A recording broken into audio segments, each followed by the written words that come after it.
여러분은 오늘 아침 어떤 마음으로 눈을 뜨셨습니까? 혹시 밤새 목이 말라 몇 번이나 잠에서 깨진 않으셨나요?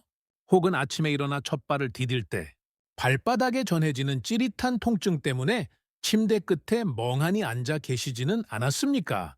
당뇨라는 병은 참으로 잔인합니다. 처음에는 아무런 소리도 없이 다가와서 우리가 밥 한 숟가락을 먹을 때마다 죄책감을 느끼게 만듭니다. 맛있는 음식을 앞에 두고도 이걸 먹으면 내 피가 끈적해지겠지, 혈당이 치솟겠지 하며 젓가락을 내려놓게 만듭니다. 먹는 즐거움을 빼앗아가고 결국에는 우리의 눈과 신장, 그리고 발끝의 감각까지 위협하는 것이 바로 당뇨입니다. 많은 분들이 병원에서 처방받은 당뇨약에만 의존하며 하루하루를 버티십니다. 물론 약은 중요합니다. 하지만 약이 해줄 수 있는 일과 음식이 해야만 하는 일은 분명히 다릅니다. 약이 억지로 혈당을 짓누르는 것이라면 음식은 우리 몸이 스스로 혈당을 조절할 수 있도록 고장난 시스템을 고치는 역할을 합니다. 오늘 저는 여러분께 밥상 위의 보약이자 천연 혈당 조절제라고 불리는 5가지 음식을 소개해 드리려 합니다. 이 음식들은 단순히 좋다더라 하는 민간요법이 아닙니다. 수많은 의학 논문과 연구를 통해 그 기전이 명확히 밝혀진 과학적인 식재료들입니다. 오늘 이 영상을 끝까지 함께 하신다면 여러분은 더 이상 당뇨라는 공포에 떨지 않고 내 몸을 주도적으로 관리할 수 있는 강력한 무기를 손에 쥐게 되실 겁니다. 본격적인 음식 소개에 앞서 우리는 왜 혈당이 오르는지 그 근본적인 이유를 먼저 이해해야 합니다. 많은 당뇨인들이 나는 단 것도 안 먹는데 왜 당뇨냐라고 억울해 하십니다. 여기서 우리는 인슐린 저항성이라는 개념을 확실히 짚고 넘어가야 합니다. 이해하기 쉽게 비유를 들어보겠습니다. 우리 몸에는 60조 개가 넘는 세포라는 작은 방들이 있습니다. 우리가 밥을 먹으면 소화된 포도당이 혈관이라는 복도를 타고 이 방들 앞으로 배달됩니다. 이때 인슐린이라는 배달원이 초인종을 누르고 문을 열어줘야 포도당이 방 안으로 들어가 에너지로 쓰이게 됩니다. 건강한 사람은 이 초인종이 아주 민감해서 인슐린이 띵동하고 한 번만 눌러도 문이 활짝 열리고 포도당이 쏙쏙 들어갑니다. 혈관에 남는 포도당이 없으니 혈당은 깨끗하게 유지됩니다. 그런데 당뇨가 있거나 전 단계이신 분들의 세포문은 다릅니다. 마치 오래된 현관문 경첩에 녹이 잔뜩 세울어버린 것과 같습니다. 인슐린이라는 배달원이 아무리 초인종을 누르고 문을 두드려도 문이 뻑뻑해서 열리지 않는 것입니다. 그러면 어떻게 되겠습니까? 갈 곳을 잃은 포도당들은 좁은 혈관 복도에 그대로 쌓이게 됩니다. 이것이 바로 고혈당입니다. 혈액은 설탕물처럼 끈적끈적해지고 혈관벽에 달라붙어 염증을 일으키고 결국 혈관을 막아버리는 무서운 합병증으로 이어지는 것입니다.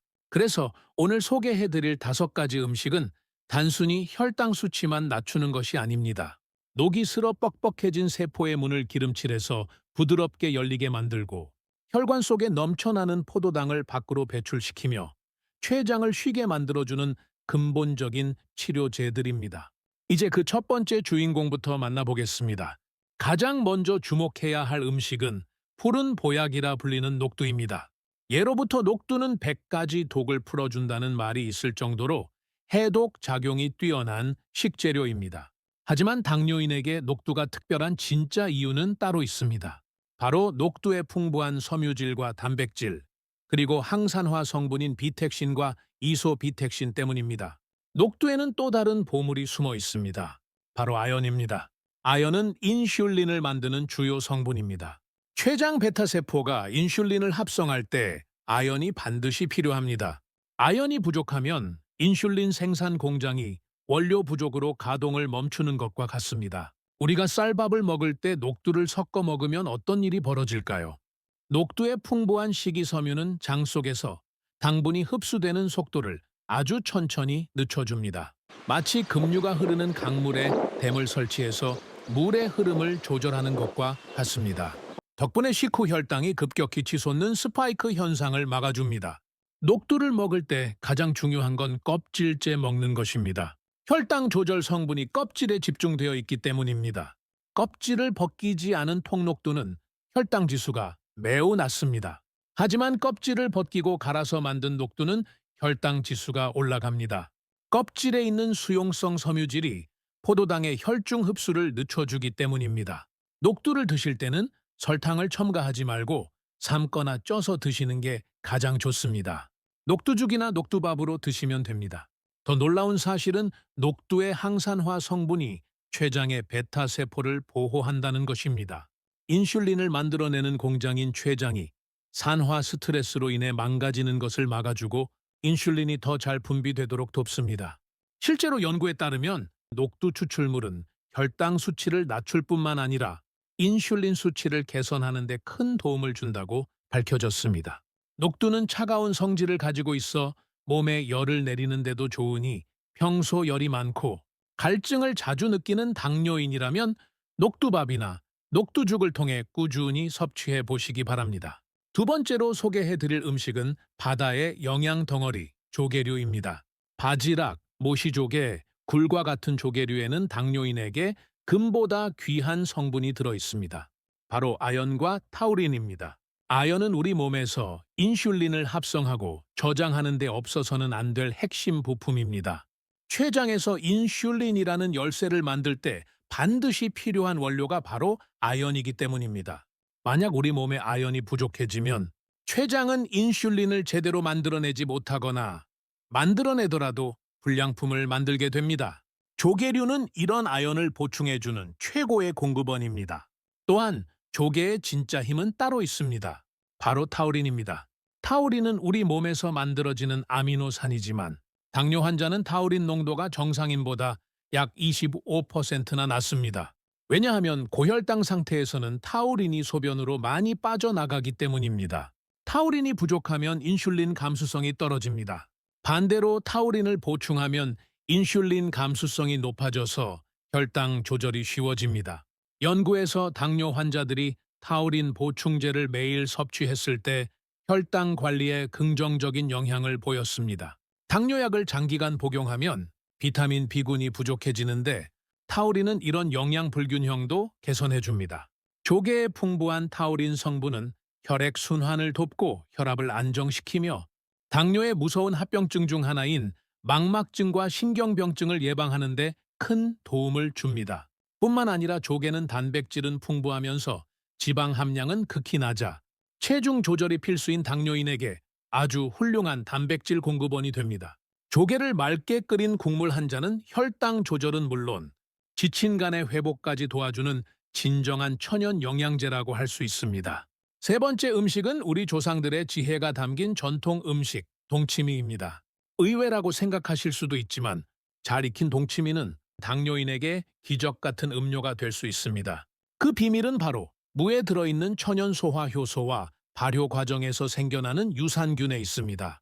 당뇨병 환자는 장내 미생물 불균형을 겪는 경우가 많습니다. 유익균의 비중이 낮아지면 장에서 염증 반응이 촉진되고 인슐린 저항성이 악화됩니다. 이때 프로바이오틱스가 장내 미생물 균형을 개선시켜주면 혈당 조절이 한결 수월해집니다.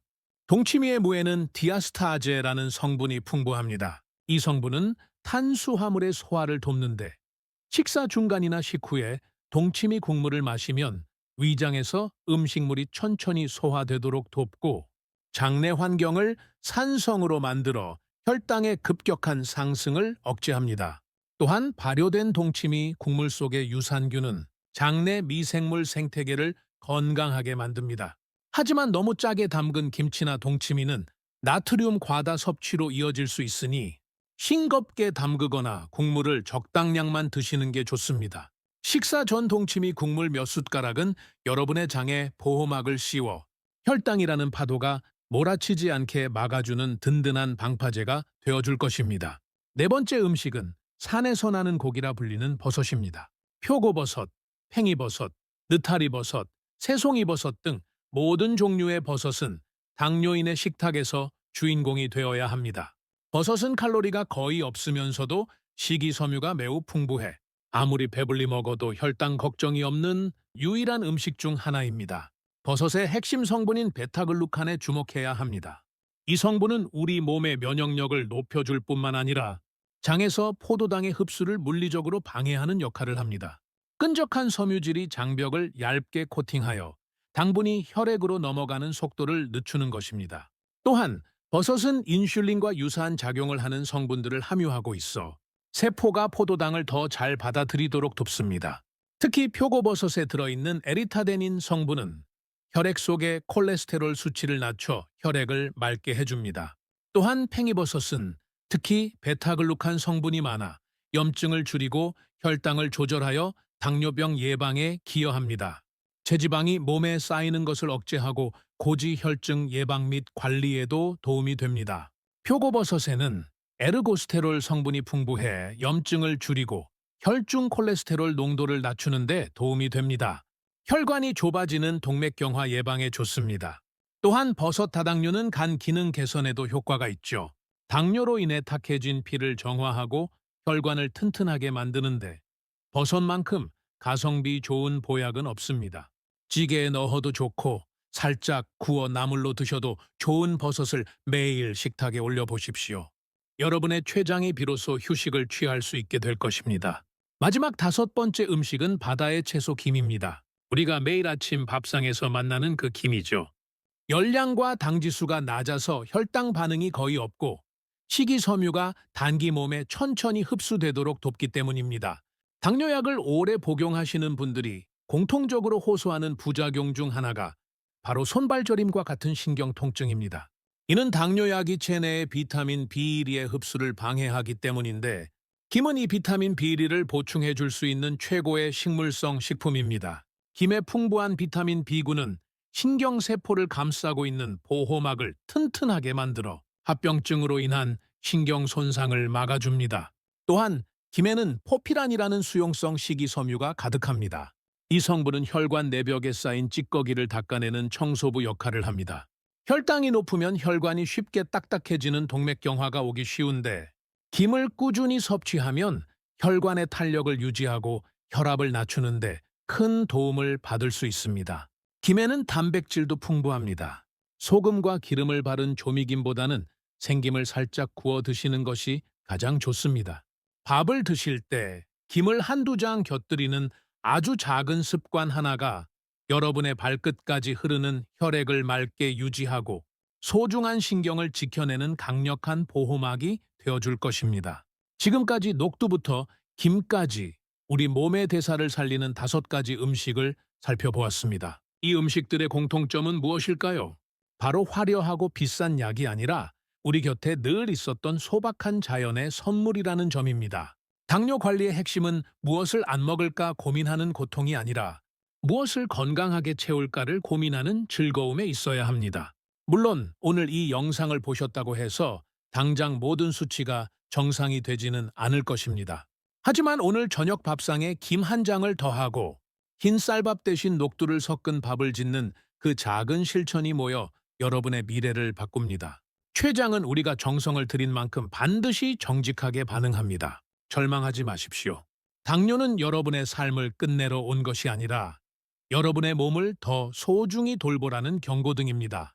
오늘 알려드린 이 5가지 보약과 함께 다시금 활기차고 건강한 일상을 되찾으시길 진심으로 응원합니다. 여러분의 건강한 내일을 위해 저도 늘 함께하겠습니다. 감사합니다. 건강푸드TV였습니다.